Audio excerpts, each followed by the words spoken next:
Hey guys, alright, again I'm doing this in selfie mode. This is like my third take. So this is Living Life with Keita. This is Keita, and I'm kind of new to YouTube, and I just want to thank all you guys. I've got like 50 subscribers.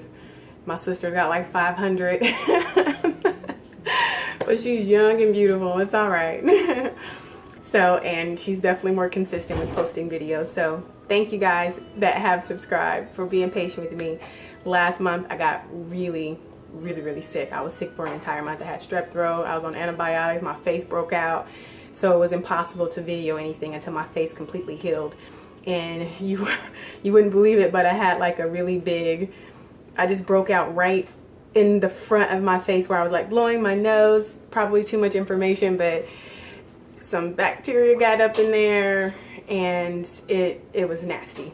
So I was not able to video, and so that's why I've gone so long since I did my first like 2 posts or so. I have not been able to video. I needed to give my face an opportunity to heal. So, but you guys have been like still viewing the few videos that I have posted, so I thank y'all. And I've gotten some subscribers even though I haven't posted really much here lately, but I've got videos coming for you guys, so please stay tuned. So what I wanted to discuss with you guys today, and I have this in selfie mode, so I'm sorry if I'm glancing at myself. I'm just marveling at my beauty. No, but I wanted to share my 2017 hair goals, and I'm 4C all over for those of you who don't know already. And I feel like the journey is a little tougher for us, and so if you are 4C or even 4B 4C, definitely tune in, jump on this bandwagon with me, so that we can get our hair together. Now for me, my hair is for the most part relatively healthy, but what I've noticed is that my hair has thinned out a little bit. And when I first started my journey, my hair was it was never really thick, but I had just fullness. It was very full, and I have medium density hair. My hair is not fine, but it definitely isn't thick, so I'm like right in the middle, and I am low porosity all over.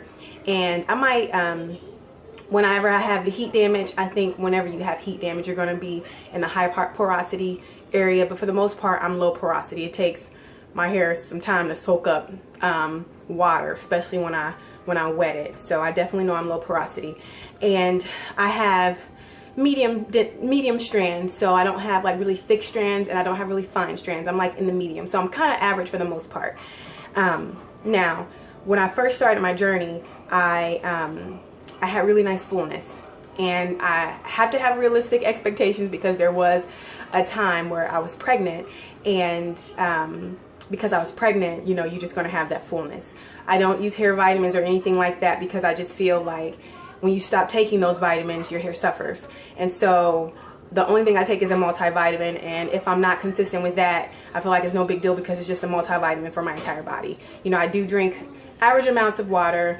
You know, I eat my fruits and vegetables, but I'm not like some super health guru. I like sweets, I like junk, and I am addicted to coffee, which I know definitely affects your hair, but coffee's not going anywhere, y'all. I'm just telling you.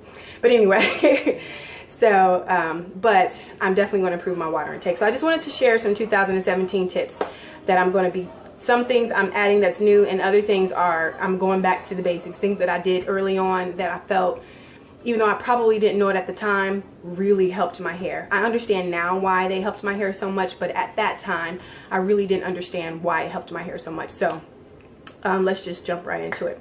So 2017 hair goals, tip number 1. Wearing my satin cap. Let me grab it real quick. I have 3. So this is my slap, which I say, girls, if you work out and go to the gym like I do, get you a slap. It's satin on the inside, and it's got like this really cute sporty look on the outside. They come in all kinds of colors. Find them on sale during any holiday and get all colors, you know, to match little workout gear. It will save your hair, especially when you're sweating and stuff. I slap this on right after the gym, protect my hair from the elements. And then when I'm also doing workouts, I'm on the floor, my hair is like rubbing against stuff, you know. So wearing my satin cap. I have a bonnet that I wear, like I would wear it over this to go to bed, and I'm just lazy, like y'all, I don't wear it. And probably because at the very beginning when I started my hair journey, I didn't wear one and my hair still grew. And so I'm like, I don't need to wear one, but yes you do. You do, because your ends will thank you. That is key to retaining length. You want to really protect those ends from friction, because when you go to trim, you end up having to cut more because you're not protecting the ends of your hair. So one, getting back to wearing my satin bonnet. I have been very meticulous about leaving it on the side of my bed so that when I get up to go to work, I take it off and I put it right there. And see, is when I'm ready to go to bed, it's not handy where I can grab it. So I'll forget it and I just lay down.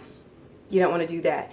So have it someplace handy where you can get it. And even if I have to put this on if I can't find my bonnet, the point is find something. And if you're really lazy, invest in a satin pillowcase. That way you don't even have to go hunting for your bonnet. It's just already there. All you gotta do is lay down. So, and that's probably something I'm going to invest in at some point in the future. But for right now, being very meticulous and consistent with wearing my satin cap.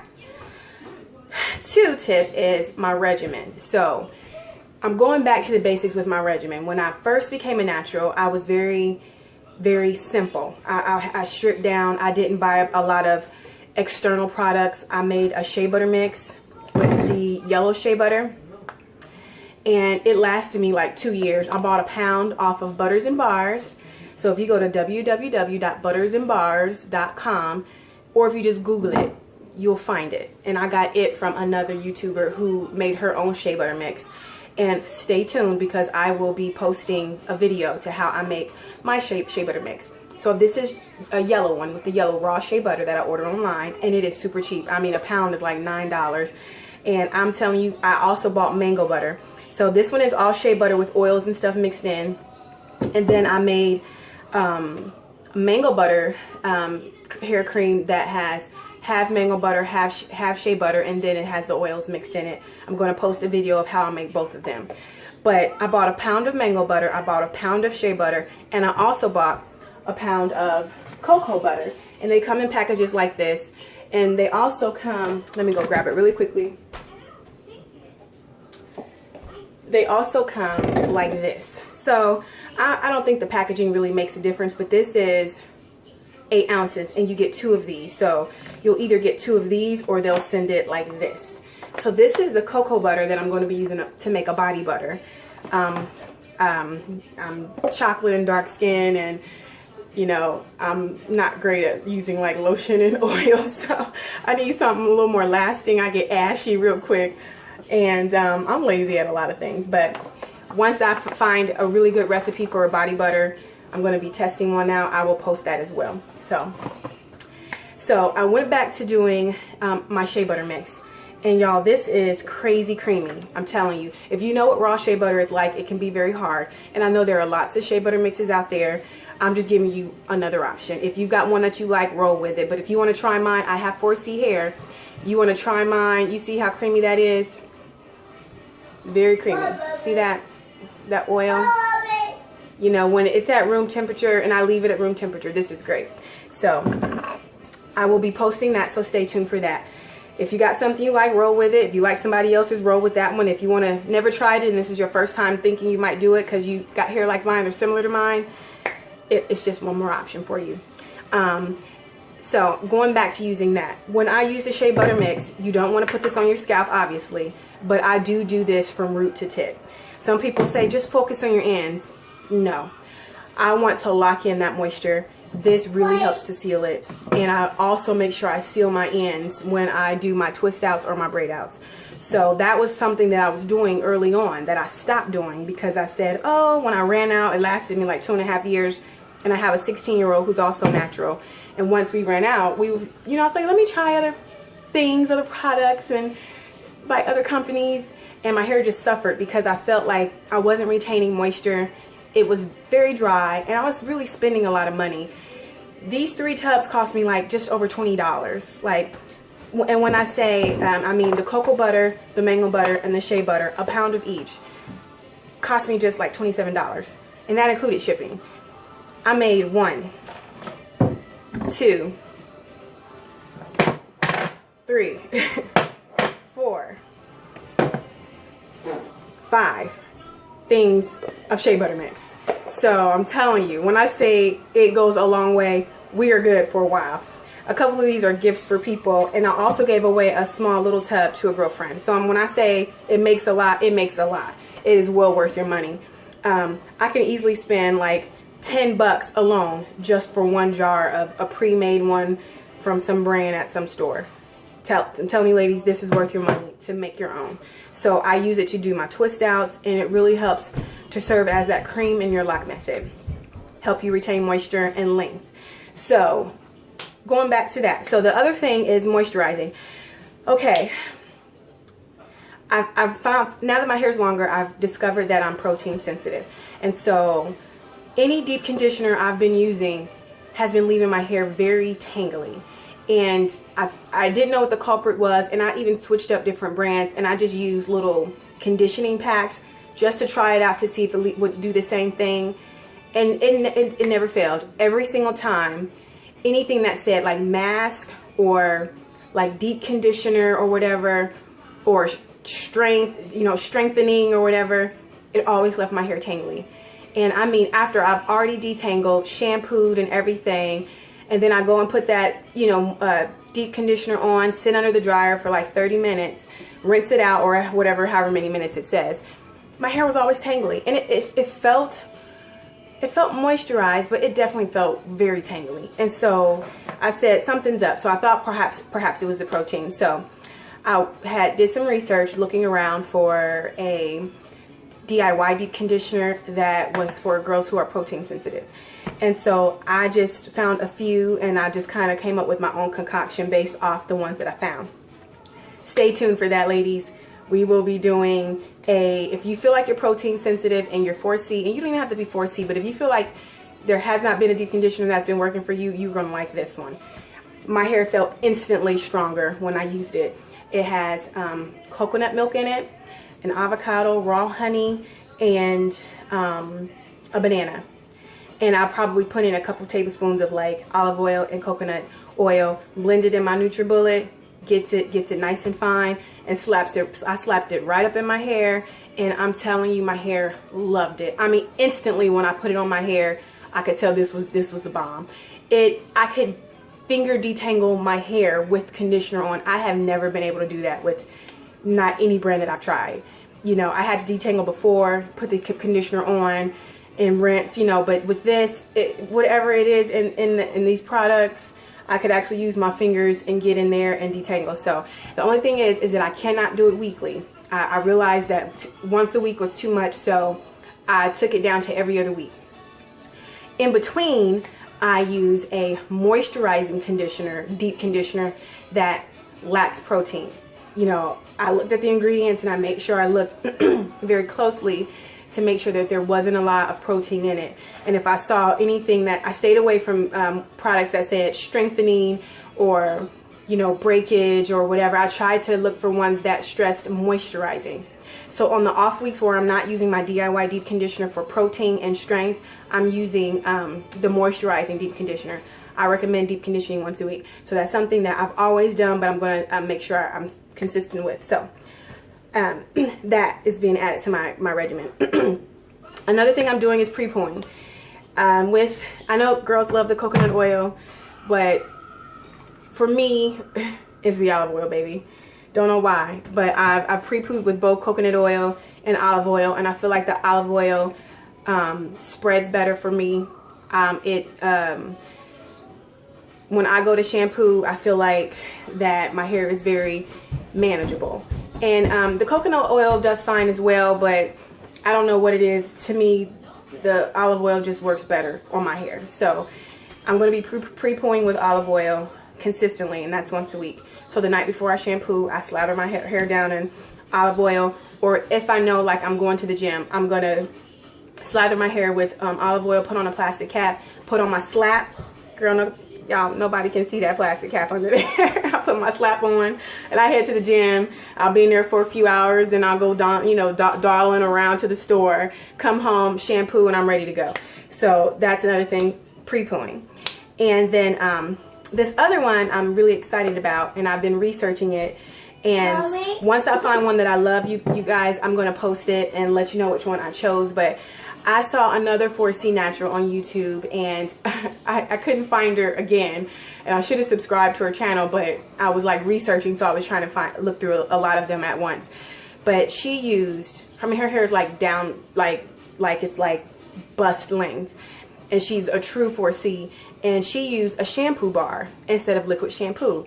And she was demonstrating how she was using it, and you could tell it left her hair super moist because she was able to use her fingers to like detangle through. If you're 4C, y'all know detangling with your fingers while it's wet and dry and everything, especially with shampoo, I don't know, you know. But this, when I saw her do this, and she was like separating her hair with shampoo on it, you know, shampoo can be stripping. Even some of the natural shampoos can strip a little bit. So I'm like, I got to try that. So I do have a few brands in mind, and once I find one that I love that is doing the job, I'm going to post that and update you guys on it. So that that's my 2-year-old in the background saying mommy, but he's in the kitchen. But I'm going to post that for you all, and I want you guys to let me know what you think. Okay, so the other thing is I'm going to continue to be consistent with my trims. I've always been doing that. I've heard people talk about, you know, you don't have to trim that often or whatever, only trim when needed. What, baby? Yes. Okay, you want another one? Okay, just give me 1 second, okay? Come here, you want to say hi? So we're going to trim regularly. Ladies, when I do my trims, I trim every other month. Let me show you how long my hair is. This is just my bangs. That's my bangs. Let's show you the nape. You know, I'm below, my clavicle is up here, so I'm well below that. Let me just pull a strand from the middle here somewhere. I mean, it's to my shoulder. So for those who say, oh, you just cut off all your length when you trim according to a schedule, that's a lie. I big chopped and I cut all my hair off, and ever since my big chopped, I've always trimmed every other month. And my my rule of thumb is, when you were relaxed and your hair was the most healthiest, how often did you get trims? Take that and multiply it by 2, and that's just a rule of thumb, give or take maybe a week or so. And so I used to get my hair trimmed every time I got a relaxer, so that was like every 5 weeks. Yes, Lord, every 5 weeks. I felt like I was killing my hair, but my hair was healthy, it was pretty, and it grew. And so now that I'm natural, I go like every 8 to 10 weeks and trim my ends. So, and I'm only doing like a dusting just to keep the ends nice and free from split ends. The only time I go for a deep trim is when my hair is straight. But I trim my own ends when my hair is curly. I do a really detailed thin twist out, and then I just snip the ends with scissors, hair scissors, and that's it. And I'll post a video of how I do that one day. And then the other thing is, I am not a big protective style girl, but y'all look, I got hair, you know. So I know people talk about protective style. I've only done a protective style one time, and I used a wig for 2 months, and that was it. I'm not I don't know what it is, but I'm not the type to do like crochets and all that. I'm not knocking those that do it. I do it on my 16-year-old's hair. She loves it. But for me and for my busy life, I've got 3 children. The wig is the way to go. It looks just like my hair. It has a natural curl pattern to it. And I'll probably do I'll post just like a review of it. It's a Tony wig. Y'all will love it. And I'll let you know which one I bought. But I will post that. So those are my tips for 2017 hair goals. So basically, I'm at a good length. I feel like, I do want to continue to grow my hair, but I'm not obsessed with length. But right now I'm at a length where I can have lots of fun with my hair. But what I'm more concerned about is fullness. I have some breakage in areas. I think in my last wash and go video, I showed you that this is my little widow's peak right here. I have breakage up in there. And that's just my stress area. No, don't touch it. And then too, I can tell where I have like some short ends. You see these little babies? Yeah, that's breakage. And my hair's healthy, but you know, manipulation, lazy with wearing my satin bonnet, and using products that I feel like are killing my hair, I'm ditching those. So I'm going back to the basics. Oh, last tip. So as part of the lock method, believe it or not, when I first started as a natural, I never used oil directly on my hair. I always it was always in my shea butter mix, and I never used it, and I started to use it. So now I'm going back. I know some of y'all can let me know what y'all think about this, but I'm going back to using liquid in my shea butter mix, and that's it. No oil. The oil is already in the shea butter mix. And so, but with my liquid, like with wet hair already, I'm introducing aloe vera juice, and we all know everybody's been raving about it online. And so I decided to go ahead and take the plunge, and I bought some. So I will give y'all an update, you know, on how that's going. But I used it to do this style, and it's very moisturized. If you can see, my hair looks very, very moist. And the shea butter, the yellow one that I made, that mix, was used to do this braid out. So some things to come. Braid out tutorial, this style. I also am going to be collabing with my sister. We will be doing our first collaboration. We have our YouTube channel, Kinky the Coily Sisters. And if you are 4A, 4B hair, check out my sister Kersha, and she is with Beauty by Kersha. Check her out on YouTube as well. She's doing way more than I'm doing right now, but now that I'm all healed and better, I definitely intend to post a little bit more. Let's see what else is coming up. So shea butter mix, DIY, protein deep conditioner mix, and then I'm gonna also be doing a review on the moisturizing conditioners by TGIN. Some of you ladies probably already hip. I just got hip to it. It doesn't have very much protein in it at all, so I use that on my off weeks when I'm not using my DIY protein treatment or deep conditioner mask, whatever you want to call it. And that's about it. If y'all have some tips that y'all want to share, leave them in the comment section below. I would love to hear what y'all's 2017 hair goals are. But for me, I want to kill it. And if any of y'all want to join me on my journey, the next time I do a video with my hair wet, I'm going to show you what the thickness of it is now, like how full it is, how I've lost some of that fullness. And as the months go by throughout the year, I'm going to be just posting some updates on what the fullness is looking like. And I thank y'all for y'all support, and look forward to some videos because I'm going to be crushing it these next couple of months. I'm all good. I feel much better. My face is healed. And one of you had asked me to post a video on how I do my daily makeup. I will post a video on how I do my once a week makeup because believe it or not, I only wear makeup on Sundays before church. I don't wear makeup Monday through Friday. But what I will do is I will share with you some of my tips that I use for my skin. I do get lots of compliments on my skin, and I will share with you makeup. It's like you look like you're not wearing makeup, but you are. That's kind of how I would do a Saturday. Or if I'm going to the gym or whatever. But I'll share some stuff. I'm not a big makeup person, that's my sister. But if you like how I do my makeup on some of my beauty shots, I will definitely share. So love you guys. Mwah. You want to say bye-bye? Come on, say bye-bye. Bye. His name's Levi, by the way. Say bye-bye. Bye-bye. Bye-bye. And this is Levi. My daughter is 16 and I have a 7-year-old. His name is Tristan. So you'll see them both at some point, the other two. Love y'all. Bye. Hey guys, this is Kita. Don't forget to comment, share, like, and subscribe. Also, check out my latest video posted below. Thanks for watching.